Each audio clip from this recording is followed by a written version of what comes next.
Welcome to this World Stroke Academy webinar on social determinants of health and stroke care and outcomes.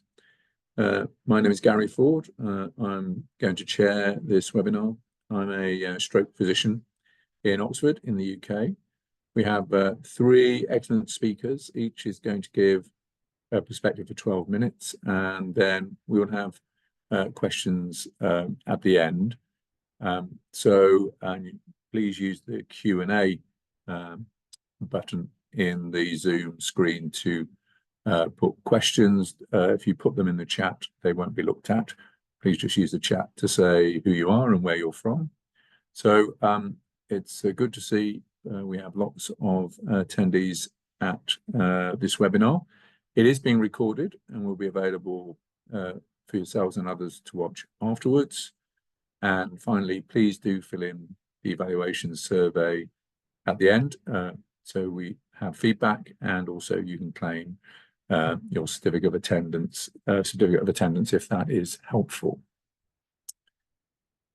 So we'll move on to our first presentation. So this is on race and socioeconomic status in stroke risk and recovery from Anjail Sharrief, Professor of Neurology at the McGovern Medical School at UT Health. So, Anjail, over to you.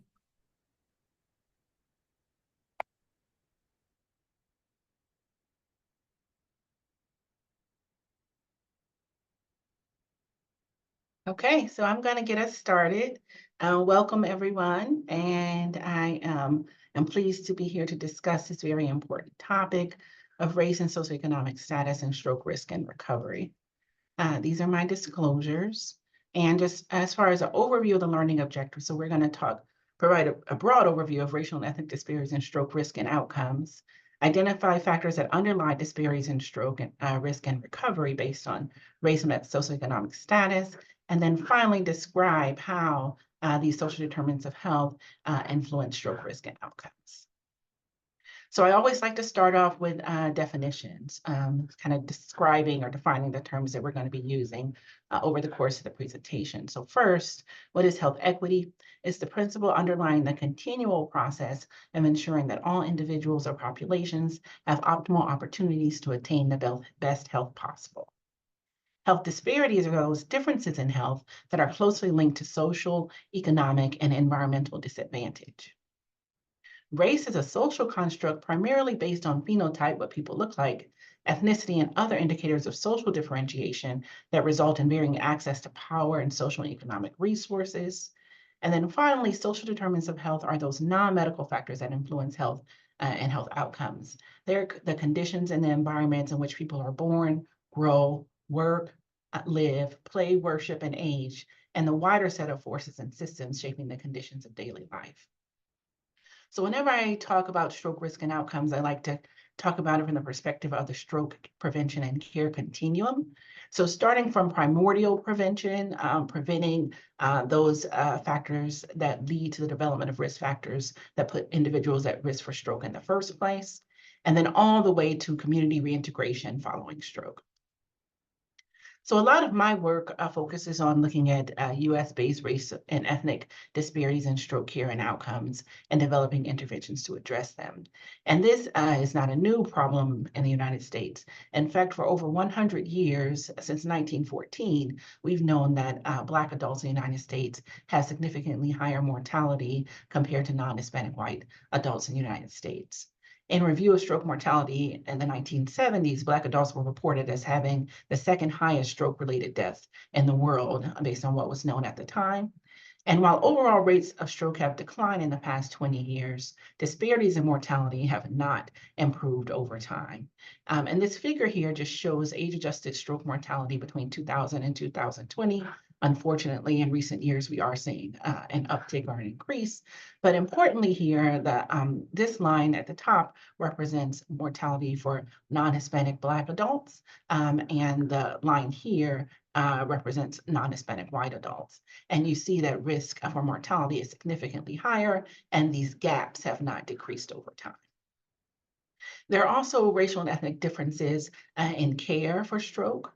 So for acute care, Black adults are less likely to receive any thrombolytic therapy compared to non-Hispanic white adults. Black and Hispanic adults are less likely to undergo mechanical thrombectomy. Black and Hispanic adults are less likely to be referred to endovascular capable centers when they present with stroke. And these disparities in treatment persist even after adjusting for hospital arrival time. Regarding inpatient care, data suggests that Black adults are less likely to be prescribed antithrombotic medications and statin medications at discharge, and less likely to receive tobacco cessation counseling, even though the rates of tobacco use are higher in Black adults. This figure here just shows trends in stroke between 2000 and 2018, and we see narrowed gaps for Hispanic adults in terms of differences, white versus Hispanic differences in treatment, but the disparities remain for Black adults. Regarding secondary prevention, tertiary prevention, and recovery, we also see important disparities. So there's more uncontrolled hypertension in Black stroke survivors. And we know that uncontrolled hypertension is one of the leading risk factors for recurrent stroke and other cardiovascular events after stroke. Mexican American and Black stroke survivors are less likely to achieve Life Simple 7 health metrics. And as shown here, there are higher rates of recurrent stroke in Black adults in the days after stroke. And this trend also in the years after stroke, and this trend also has not improved over the past several decades. Regarding tertiary prevention and recovery, Black and Hispanic stroke survivors have poor functional outcomes after stroke, even with rehabilitation, and Hispanic stroke survivors are less likely to receive inpatient rehabilitation. So even though my research in these first couple of slides, I focused on the US-based disparities, but there are also experiences and data that describe disparities among other minoritized groups and other higher income countries. So a systematic review of stroke risk among indigenous groups in the United States, Australia, Norway, and Singapore revealed higher stroke risk compared to non-indigenous groups. And a large data linkage study in Australia, the results of which are shown here, showed that Aboriginal groups experience higher stroke risk compared to non-Aboriginal groups. The figure here shows this risk was greater even among younger ages. In fact, the age at which stroke occurred was thought to be 16 years younger for Aboriginal compared to non-Aboriginal groups, and stroke was associated with higher mortality in Aboriginal groups. So looking at it even further from a global perspective, the following speakers will also discuss this in even more detail, we see a difference in the global burden of stroke according to geographic region represented by different racial and ethnic groups. So as we know, stroke is the second leading cause of death in the world. Almost 90% of stroke mortality actually occurs in low and middle income countries. And 80% of patients with stroke in low-income countries die within 3 years of stroke, compared to 34% in higher-income countries. And so while a lot of my work focuses on the United States, compared to the rest of the world, the risk of stroke is actually lower here. So on the next several slides, I'm going to talk a little bit about the factors that underlie these disparities in care and outcomes. And I'm going to talk about stroke as a social disease, which is people hear me discuss often, and how social determinants of health impacting care and outcomes along the continuum. So there are multiple factors that underlie disparities, and they work at multiple different levels. So the structural factors, those foundational factors, are both historical and present-day factors, including slavery and colonialization, racism, classism, colorism, and many other isms that lead to social exclusion, and the differential distribution of factors that lead to optimal health. So these social determinant of health factors include educational attainment, economic stability, healthcare access, neighborhood and built environment, social and community context. And again, I mentioned that some of my fellow speakers would discuss some of these, and I'll talk about a couple of these on the upcoming slides. And then, of course, personal and interpersonal factors also play a role, and these factors act at multiple different levels, as was mentioned previously. So this slide here just shows a figure of how education affects stroke risk and recurrence. So this was a study conducted in China, and they followed patients after stroke for several years and looked at the relationship between educational attainment and stroke outcomes and risk for recurrence. And what's shown here is that individuals with lower educational attainment had higher risk for all-cause mortality, stroke-specific mortality, and cardiovascular events overall in the years following stroke. Education, there are multiple factors that mediate this, including health literacy, ability to retain health-related information, health behaviors, risk factor control, and access to care. This next slide just describes how SDOH factors also influence social functional outcomes. So these authors conducted a systematic review and meta-analysis of various factors or measures of socioeconomics, including education, occupation, neighborhood socioeconomic deprivation, and income and health insurance status. And this study revealed that all of these factors, including lower educational attainment, lower level of income, being unemployed or having a manual job, and living in socioeconomically disadvantaged neighborhoods, individuals had a higher risk for poor functional outcomes after stroke. So here I just kind of show a framework. I'm not going to go through this. I think some of our other presenters also will show this, but this is a framework that you can use to consider how all these factors, the fundamental, intermediate, and proximal factors interact to influence risk for stroke and disparities in stroke. So these are my final two slides. So what is needed for us to achieve equity in stroke care? So first, recognition and acknowledgement of the historical and present-day structural factors that underlie the differential distribution of wealth and resources globally. We need to work toward global efforts to understand the mechanisms by which these factors influence stroke risk and outcomes. There needs to be partnership and engagement with populations and communities at risk for disparities to develop actionable solutions. And there needs to be transdisciplinary collaboration to address inequities in access and treatment along the continuum of stroke care. This is my final slide, and I just want us to consider like going beyond equity and toward health justice. And what is health justice? So as an outcome, health justice reflects a vision for what every person in the community should have, irrespective of socially inscribed differences. And as a process, health justice entails transforming existing institutions and structures to make them more inclusive, responsible, and accountable. So I just leave you with this figure that shows pictures for inequality, equality, equity, and justice. And when we move toward thinking about justice, we think about changing not only factors that give people more access, but also changing those structures that lead to differential distribution of access and resources in the first place. Well, thank you for your time, and I look forward to the discussion later. Thank you, Anjail. That's a really comprehensive and very helpful global overview. We'll move on to our next speaker, which is environmental and geographic factors in stroke care, possibly of increasing importance with what we're seeing with the warming of the planet. And Dr. Ivy-Ann Sebastian is going to give us an overview of that. Dr. Sebastian is, I think, from Calgary, if I've got it right now. So over to you, Ivy.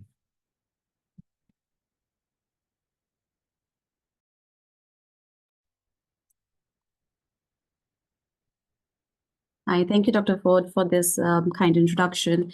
First of all, I would like to thank WSA for this opportunity to talk about a topic that I find very interesting and important, environmental and geographic factors in stroke care. So for today's discussion, sorry, just a second. So for today's discussion, I'll categorize broadly around environmental factors affecting stroke burden, followed by environmental factors affecting delivery of stroke care, and then lastly, looking at some potential solutions to these challenges. Now, despite a new era of acute stroke interventions, stroke continues to be a leading cause of mortality and morbidity across the globe. All of us are familiar with this map from the GBT 2019 data, which highlights the stark variations in stroke burden across different geographic regions.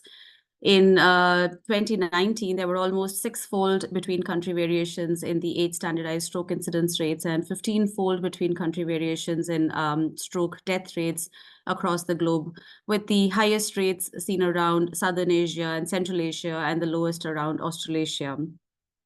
And while a lot of the focus has been to address the conventional risk factors such as hypertension and diabetes, they do not account for all variations in stroke risk across the globe. And so in the search of novel modifiable risk factors which could account for variations in stroke, now there is a growing interest in the adverse health effects of environmental agents. I will adopt the words of Albert Einstein to define the environment. The environment is everything that isn't me. So in the case of stroke, for example, environmental risk factors could be classified into 3 categories based on the nature of the risk, that is the agent, the milieu conveying the agent, example, water, air, soil, food, etc., and the affected population with a special interest on the vulnerable population, such as children and pregnant women. Environmental factors will also have a geographical or a spatial dimension to it, that is altitude and climate. So the notion of an association between ambient air pollution and the incidence of stroke is now widely accepted. In 2019, 99% of the world's population was living in places where the WHO air quality guidelines were not met. As depicted in this map, you can see that the mean concentrations of air pollutants differ substantially between continents, with the highest levels of particulate matter seen again around Central Asia, South America, and Africa, which is attributed to their fast-growing economies and industrialization, and the lowest around North America and Europe. So over the past decades, the air pollution levels have continuously increased and are estimated to be responsible for around 14% of all stroke-associated deaths. And expectedly, the incidence of air pollution-related stroke is also most pronounced in low-income and middle-income countries, with multiple studies that have looked at that have tried to show an association between both short-term and long-term effects of air pollution with increase in stroke incidence, stroke mortality rates. However, given the methodological limitations, proving causality has not always been possible. Now, coming to altitude, altitude is a geophysiological condition which impacts all living organisms. High altitude challenges the entire body, especially the brain. And the adaptive homeostatic responses of the body are in the form of tachycardia, mild changes, increases in blood pressure, increased blood viscosity, increased cerebral blood flow, all of these mechanisms as an attempt to counteract possible cellular hypoxia. There is physiological truth to Sylvia Plath's poetic description of mountains when she said, "I felt my lungs inflate with the onrush of scenery." Now, when it comes to altitude, while the native mountain-born population is better adapted, it is actually the sea level people who are at higher risk of strokes and other vascular thrombotic changes when they have these rapid changes to high altitudes. And this is due to the lack of cerebral autoregulation, especially at heights above 2,500 meters. And stroke or stroke-like episodes, probably secondary to high-altitude cerebral edema, have been reported since a long time. And the risk becomes even higher in patients who have possibly an undetected PFO or the presence of polycythemia. Even among soldiers who've been stationed in the Himalayas, the impact of altitude has been studied, and a 10-fold increase in relative risk of stroke has been reported in heights or altitudes more than 3,000 meters. I briefly want to touch upon this rather less common aspect of stroke, that is biological factors, especially in the Western population, that is between infections and stroke. Now, this association dates back to the 19th century, when with the major infections such as meningitis, sepsis, and endocarditis, they were seen to have an association with stroke. But even with other less severe infections like neurocysticercosis or tuberculosis, cerebral malaria, all of them have been reported to have an association with stroke. The incidence varies in literature around varying from around 2 to 12%. And again, the risk of infections and stroke is higher in LMICs, given that they are still battling with the burden of infectious diseases as much as with non-infectious causes of stroke. Now, geographical variations not only influence stroke risk and burden, but also impact the delivery of stroke care. For instance, in high-income regions may have a higher density of stroke care resources, including established systems of care to provide equitable access as compared to LMICs, which may be lacking in the above. And even within regions, whether high or low income, urban areas typically tend to have better access to healthcare services as opposed to rural or remote regions. Globally, rural areas have a higher stroke incidence and poorer outcomes after stroke compared to urban residents. Furthermore, lifestyle factors may vary geographically. For example, regions such as Northeast India have a excessive salt intake, and this is influenced due to sociocultural influences. And this has been attributed to the high prevalence of hypertension and hemorrhagic strokes in this region. And lastly, accessibility factors such as a shorter distance to advanced services, the availability of EMS, rehabilitative services, so on, are again more deficient in remote or rural regions. And this was a study conducted over 5 years in the US to study the urban-rural inequities in acute stroke care. And overall, they found that rural patients were less likely to receive both thrombolytics or endovascular treatment. There were marked delays in the uptake of these treatment strategies amongst the rural patients as compared to urban patients, with significantly higher in-hospital mortality for rural patients. And while the IVT rates did increase over a span of this 5 years from 2012 to 2017, and EVT rates almost tripled, the change in the rural cohort was not significant at all, and was mainly driven by the larger towns.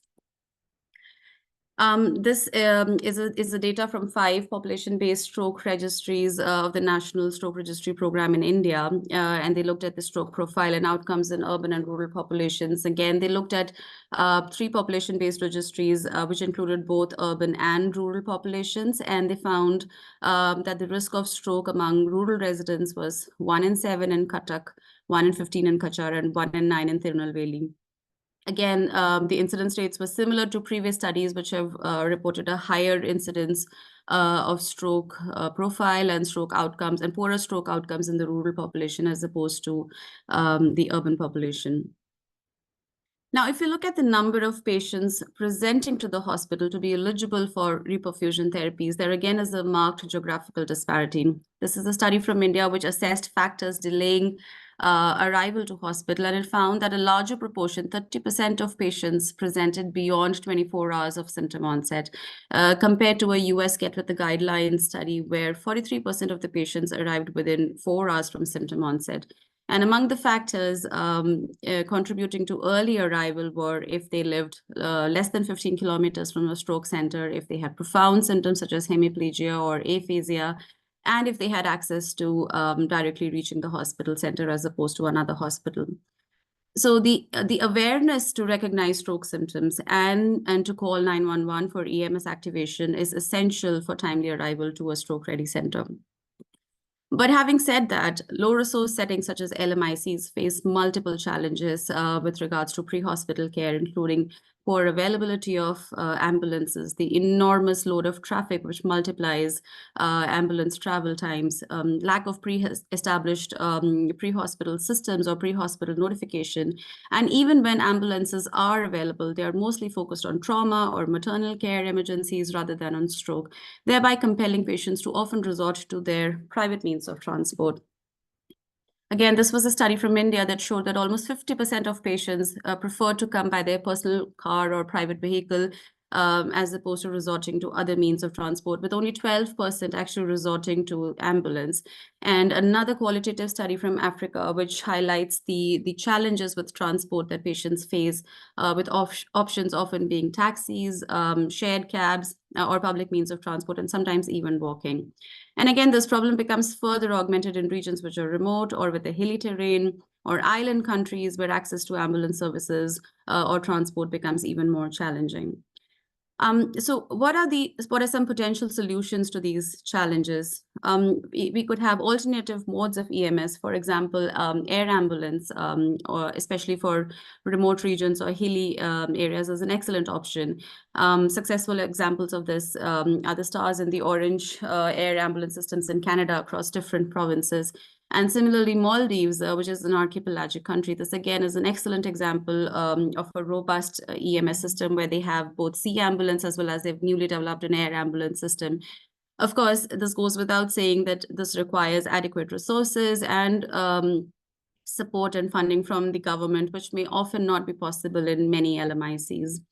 Then another cost-effective alternative is to develop a hub-and-spoke model of care in combination with telemedicine, essentially meaning that multiple spoke hospitals are attached to a hub hospital, which not only provides tele-advice for thrombolysis or stroke unit care, but also has systems for referral and transport in select patients which require advanced treatments like endovascular therapy. Similar models have been set up in various countries. Here in Alberta, we have the RAPID system, or even simple alternatives such as what was set up in Himachal Pradesh in India, which is again a hilly remote region. And they used simple WhatsApp to kind of establish this kind of a telemedicine system.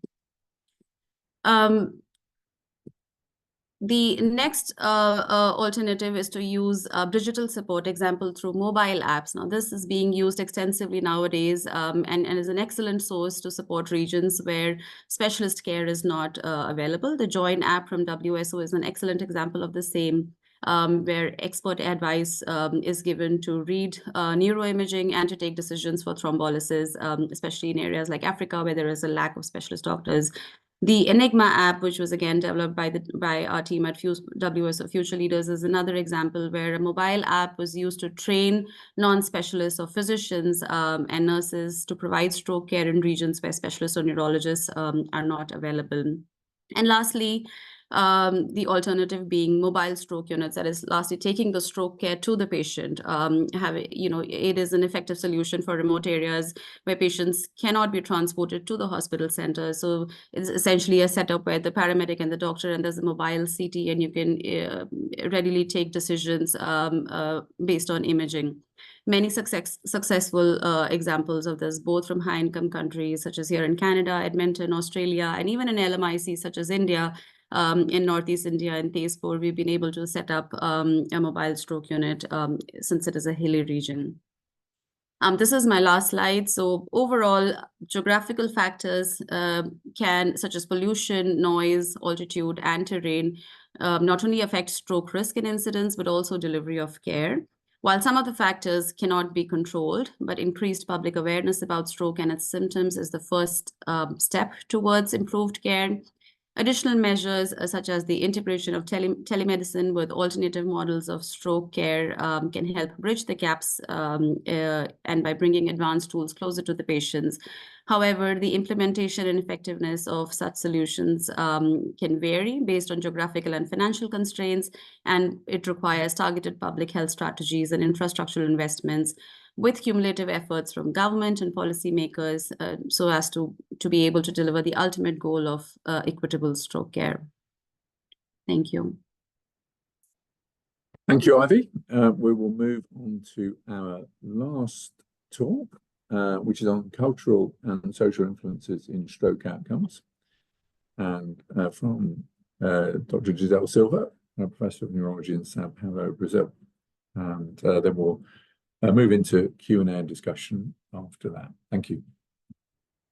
Thank you so much, Dr. Ford. So it's a great pleasure to be here to discuss such an important topic. And of course, my task is gonna be very facilitated by the lectures of Ivy and Anjail. So we're gonna discuss some cultural and influences on stroke outcome. So we are gonna aim to identify such factors to assess those disparities. How can we incorporate cultural competency into solving this problem and to understand the role of social support?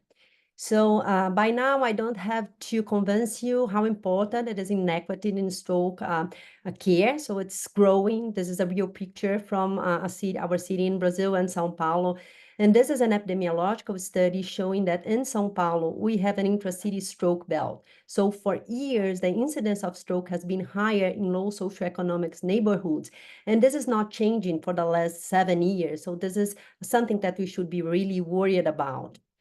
So in a country like Brazil, when we discuss social and cultural factors, one of the most important things is, as Anjail said, denomination. So we should be talking and speaking the same language with the population. So in Brazil, we have 28 different stroke denominations. And in this community-based study, we found that 22% of the interviewers didn't recognize a single sign of stroke. So how can we deal with a disease? How can we educate the population if we don't speak and we don't have a single name for the disease? So I don't have to tell you what the social determinants of health nowadays. So we are discussing education, income, housing, transportation, and access to healthcare. All those factors have very important social cultural determinants, and it can vary from country to country. So we should tailor this discussion to the cultural fact that we are in front of and to the single population. What are some potential mechanisms of those social determinants of health into the stroke prognosis? Well, many of them, for example, inflammation can be one. So inflammation is related to socioeconomic status. We have some works showing that increased inflammation can lead to larger thrombi and to worse stroke. Ivy actually pointed out the role of some non-traditional risk factors like pollution, and this should be addressed, and it is not as easy as addressing individual risk factors. And of course, to disentangle this, it's very important for us to tailor future research in order to understand the impact of these factors into the prognosis. So Anjail, you actually pointed out the need for a framework. So there are more than one framework, but we should have a conceptual framework that adopts a comprehensive look into all this. We should aim into interdisciplinary collaboration, very important to include research, clinicians, public health professionals, and community partners to address this multifaceted nature of social determinants of health. And of course, we should have ways to measure data. If we don't measure, we're never going to find out solutions for that. So this was showing to you before. So it basically writes a construct that look into social determinants of health into upstream factors. So things that I should be discussing, like cultural and social determinants, like systemic racism, unequal distribution of wealth, education, and political representation. It might seem that this is not very important for us, healthcare providers, but it's very, very important. If we don't change that, and if we don't look into that, we're not going to change the way we are dealing with stroke right now. Intermediate risk factor, like Ivy very well shown to you, the neighborhood and environment, and of course, downstream factors like individual health literacy and health-related behaviors. So just as an example, when we deal with research in stroke, we should understand that there are many rational and ethic problems in representing this into our trial. So this is a publication that I had the opportunity to write with Anjail, that we found out that in many registries, Black patients are less frequently treated with thrombectomy. And if you look into this map, you're going to see that thrombectomy trials were performed in very specific countries in the world. So we don't have racial representation for everyone when you talk about trials. So we're going to be actually discussing this cultural and society values. How can we deal and can we incorporate factors like structural racism, structural violence, and discrimination, and how this can have implications in economic and public and social policies overall, and moreover, how can we change that? So when we talk about structural determinants of stroke. So studies evaluating immigration are very important. So there are some important studies that can show, especially in Canada, that immigrants who arrived at a very young age or were recently arriving in the country, they have a higher incidence and disability of stroke and face greater pre-hospital delays and lower access to acute therapies. Neighborhood factors were very well discussed by Ivy, so including pollution, access to care, and transportation. And there's lots of data just described by Anjail that data suggests that experiences of interpersonal racism are associated with higher stroke index, especially among Black women. So in order to disentangle how the social construct is important in stroke outcomes, it's important for us to understand that this can influence stroke risk factors like hypertension. So this can influence behavior. Social and cultural determinants can influence behavior, like this very interesting association between residential segregation and incident hypertension, the most important risk factor for stroke. So you can see here that the neighborhoods with a higher social environment standard score, so have a higher frequency of hypertension, and how we can deal with that and how we can culturally assess this in this specific population is something that you should be looking into it. For example, in Brazil, where we have a public and a private health system, we evaluated the frequency of thrombolysis for acute ischemic stroke, and it was as high as 13% in a private hospital in São Paulo, and as low as 1.1% in a public hospital in the northeast part of the country. So this actually has to do with access, with cultural, with education, and many more factors that you should be dealing with. So starting with education is very important. If you don't know this program, you should definitely look into it. It's called the Stroke Heroes program that tries to educate children about stroke risk factor. We know that one child can educate at least 4 to 7 people about risk factors. So starting very early is important. And socially, it's also important for us to understand the differences in sex and gender, including this into the social determinants of health. So Anjail discussed very well the differences in sex and gender. We should understand that into research, historically, we have gender bias and sex bias in research. So starting by the Nuremberg Code, so in the 70s, we had the FDA policy that excluded premenopausal women from trials because of the thalidomide scandal. And for decades, we have been doing research and excluding women for many trials, and this is also a social construct of health. So if you evaluate this publication from 2002, only 27% of trials participants in heart disease and stroke were women in 258 cardiovascular clinical trials. 1/3 reported gender-based analysis, and 79% of animal research published in pain over the last 10 years included only male subjects.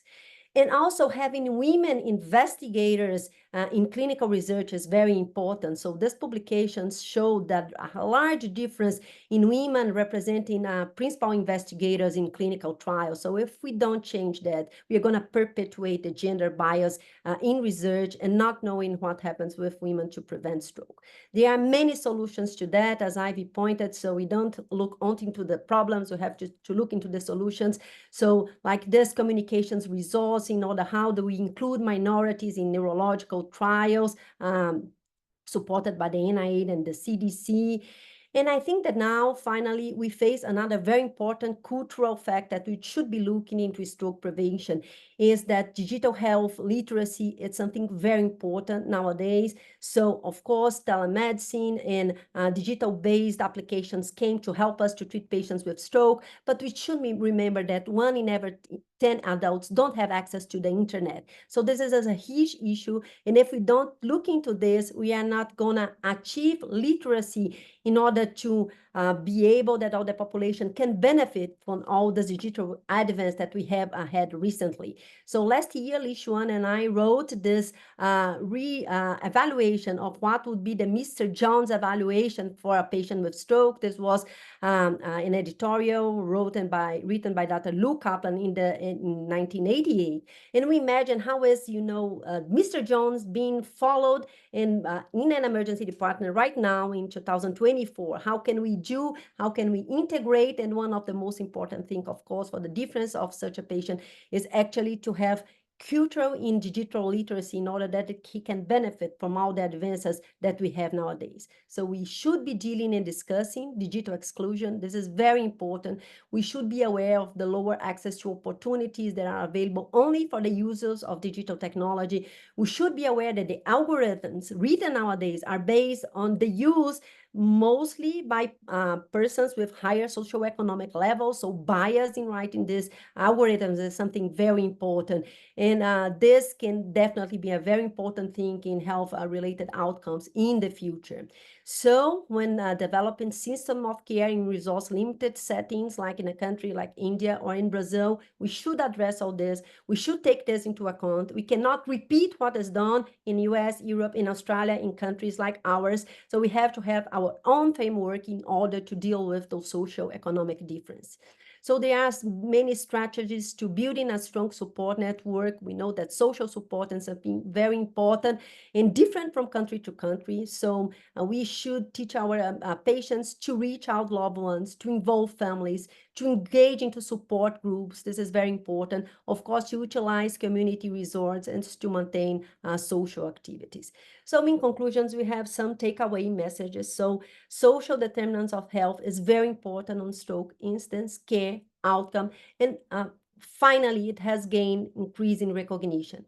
Addressing structural and social status determinants is crucial, and we should tailor it to each country, to each cultural situation. So many future directions. So doing a webinar like this is one of the first steps. So more research is needed to understand the individual and the combined effects of social determinants of health, and to develop and evaluate effective multi-level intervention to address stroke disparities. So I expect that a webinar as this is a call of action to collaborate efforts with researchers, clinicians, policymakers, and community stakeholders, because all those are essential for us to have a meaningful stroke prevention, improvement in stroke prevention and care. So starting by developing specific certifications for stroke centers, like the one developed by the World Stroke Organization. This was developed by the Latin America. So tailoring the care of the patient to the social situation where the patient is. So thank you very much for your attention. And again, it was a great pleasure to be here today.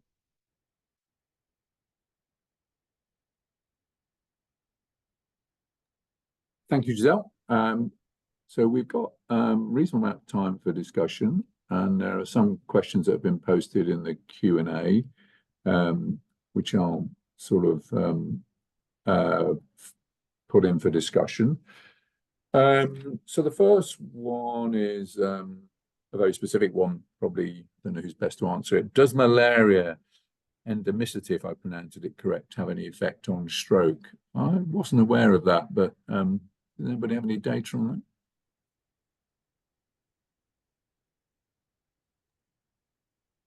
I can take this, Dr. Ford.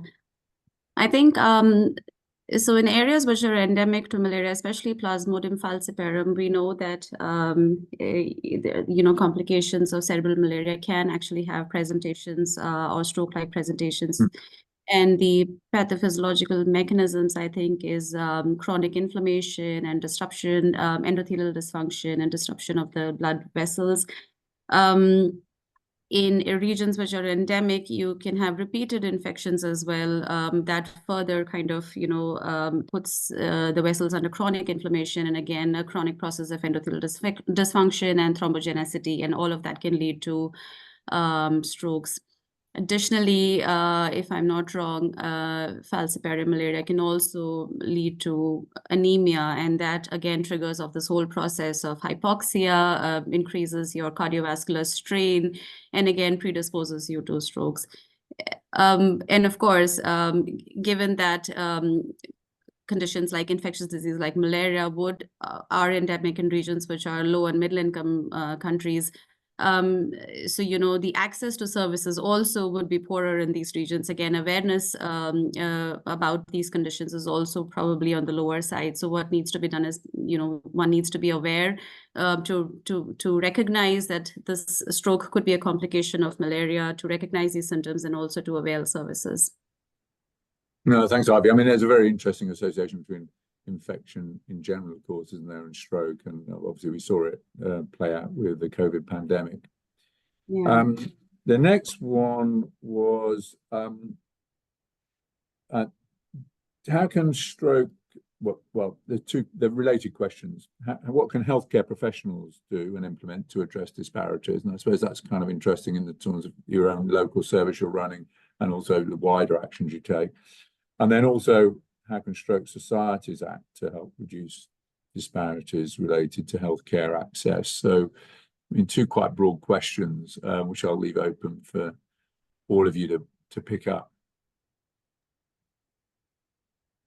So I Dr. can get us. Go ahead. Okay, I'll get us started. So from the Stroke Society perspective, I'll offer, so Gisele talked about the importance of systems of care and stroke system certification. So in the US, there is data that show that certification is associated with a reduction in disparities.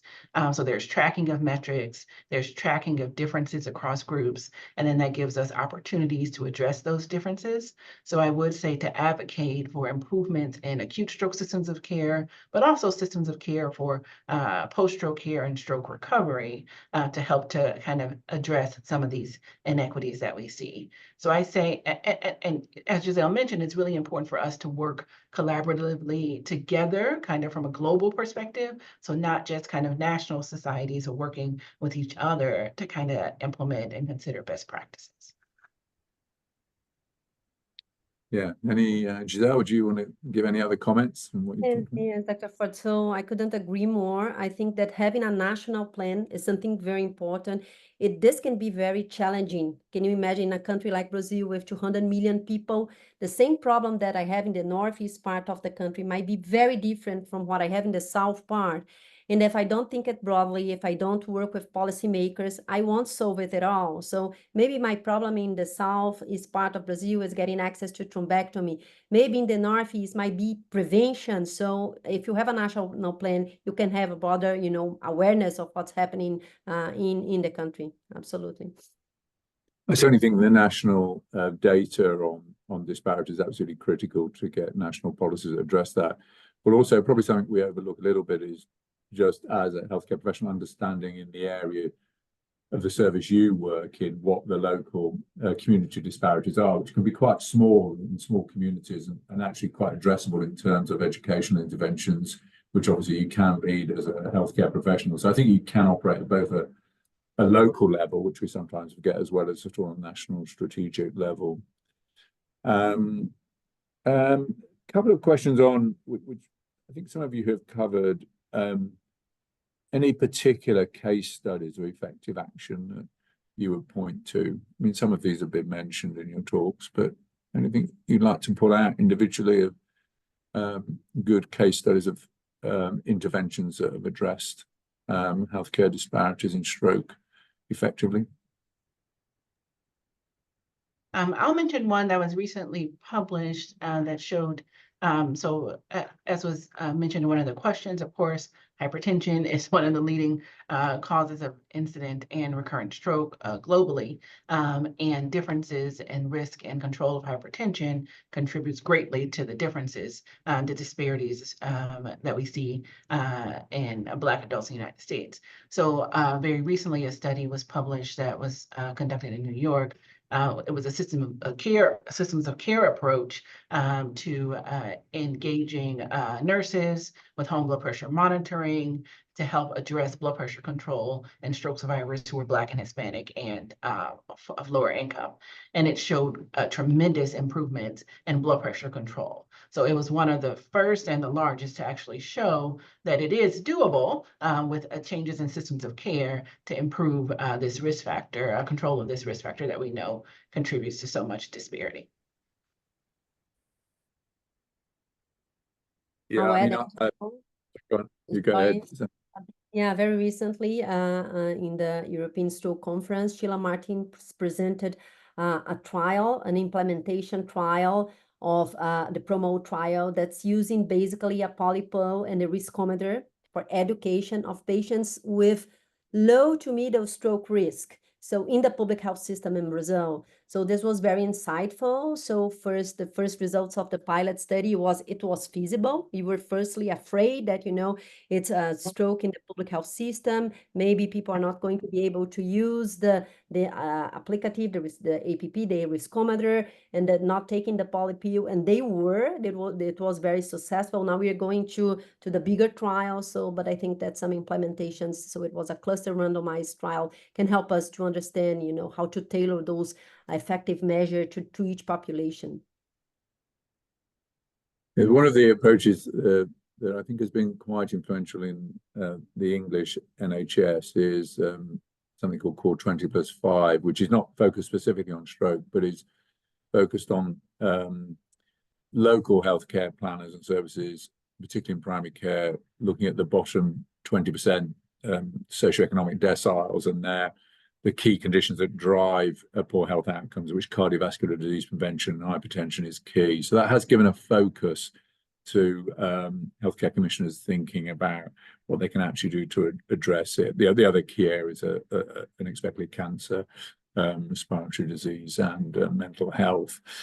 Another question, which is, I think, an interesting one about referring to the cultural ethnic influences on behavior modification, which again has been quite an important issue in vaccination, of course, and spoken about, but I think is quite important when we're looking at lifestyle modification to reduce the burden of stroke and the adherence to preventative therapies when they're prescribed.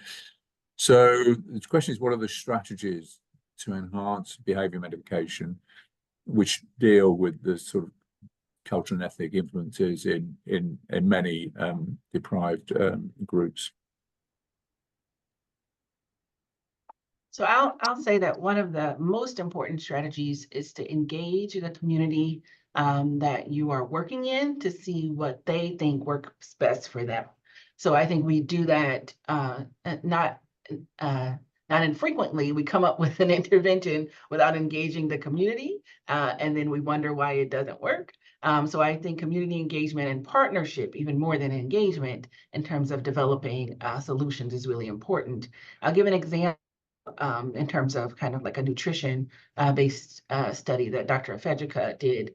She's in Dallas now, but she worked with communities to kind of educate them using the diets related to, so she had Black Americans, she had Nigerian Americans, and so the education that she was giving was tailored to their diet and kind of the foods that they eat.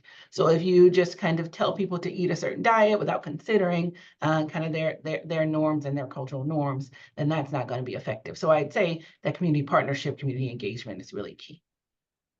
You know, I think I'd agree with that. I think the community engagement, identifying community leaders who you can work with and listen to is absolutely key.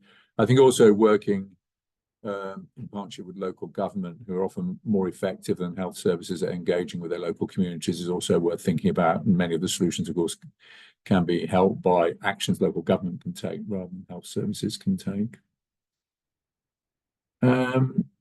Got a question on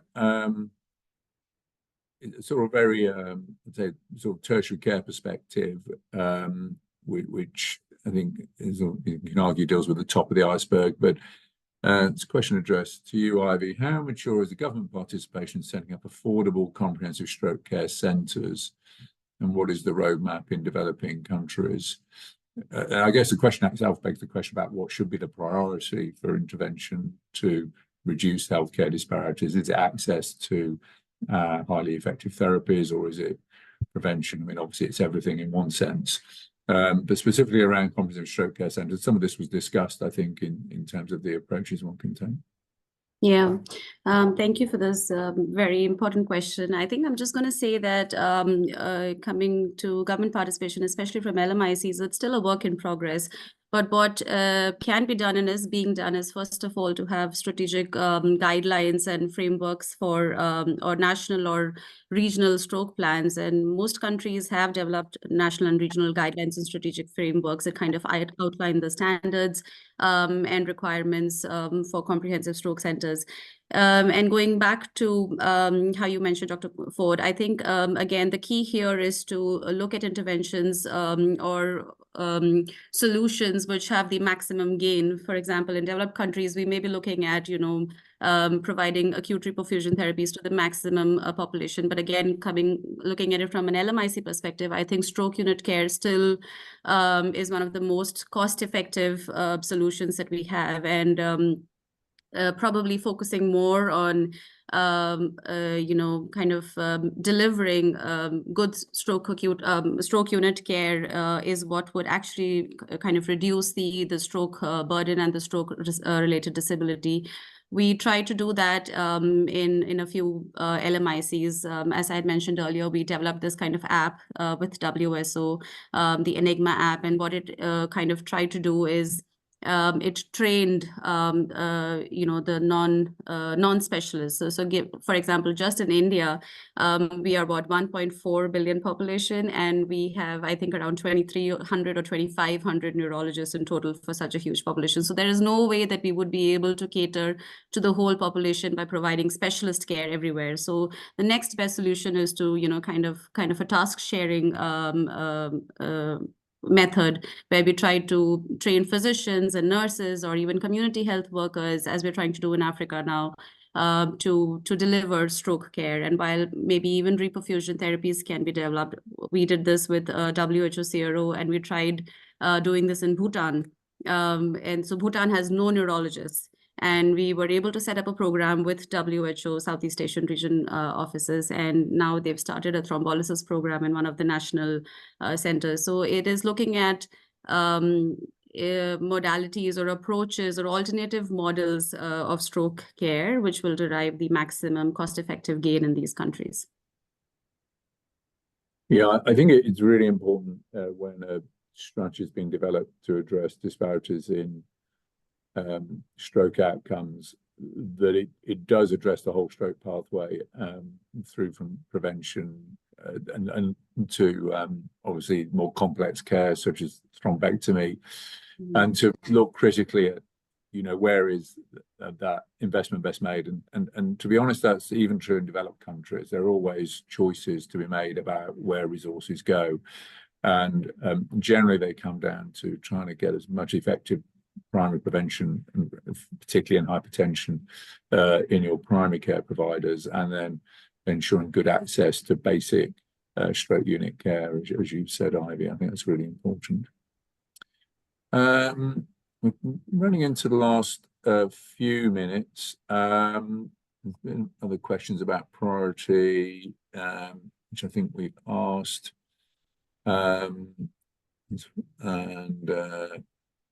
Right, okay, here's this. So here's your chance to give advice to an incoming master's student in public health who would like to make an impact in both community and acute care settings. Okay, so somebody at the beginning of their career, what's your advice to them, each of you?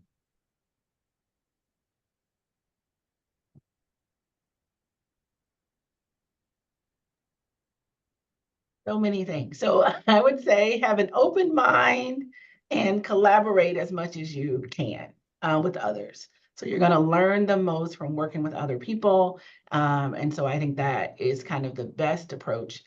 It's a continuous learning process. We're all continuing to learn and should be lifelong learners. So just to kind of start off thinking that way. I think another important thing, Anjail, is to learn your reality. So as I said in my presentation, so something that works in Brazil might not work in India. So people are culturally different.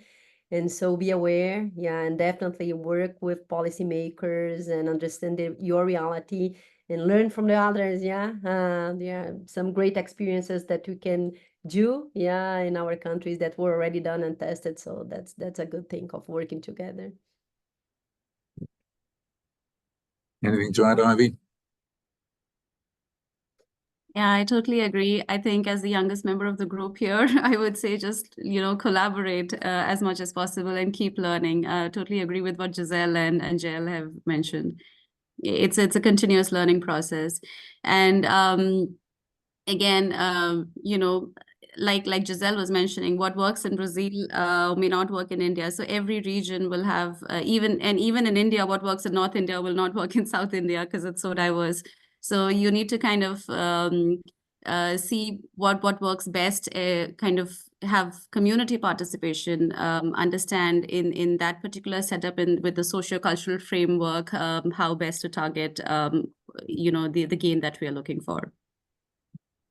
I think I would just add that it's only worth looking at approaches taken in other healthcare systems, because there's often different approaches which you can adapt in your own healthcare system.